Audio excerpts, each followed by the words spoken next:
Ako koristite internet, verovatno ste već naišli na slike ili video zapise koji su toliko realistični da ste pomislili da su snimljeno u stvarnosti. Razlog za to je napredak umjetne inteligencije koja može kreirati potpuno nove scene, likove i objekte koji izgledaju kao da su iz stvarnog života. Na kraju ću ti pokazati kako tehnologija AI stvara lažne slike i video zapise koji mogu uzbuniti i stručnjake. Ja sam dio tima koji vam donosi najzanimljivije i najaktuelnije teme na kanalu Top Klik. Danas ćemo razotkrivati tajne stvaranja lažne stvarnosti pomoću umjetne inteligencije. Ova tehnologija još nije toliko rasprostranjena da bi je svi koristili, ali postoji veliki broj primjera kako je ona već počela da mijenja našu percepciju stvarnosti. Prvo, razmotrimo što je AI i kako funkcionira. Umjetna inteligencija je sposobnost računara i mašina da izvršavaju zadatke koji su ranije bili karakteristici ljudske inteligencije. Različiti algoritmi i modele mogu ovladavati velikim količinama podataka i učiti iz njih, što omogućava da stvaraju potpuno nove sadržaje.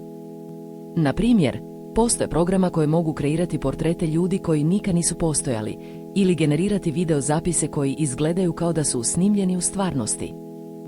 Drugo, pogledajmo kako se ova tehnologija koristi u praksi. Jedan od najpoznatijih primjera su lažne slike poznatih osoba koje izgledaju kao da su snimljene u različnim situacijama. Ove slike su toliko realistične da je teško razlikovati koje su one i prave i a koje su kreirane pomoću AI. Postoji i veliki broj video zapisa koji su kreirani pomoću umjetne inteligencije, a koji izgledaju kao da su snimljeni u stvarnosti.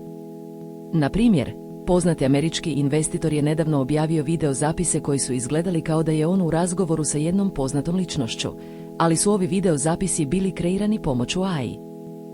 Treće, razmotrimo implikacije ove tehnologije.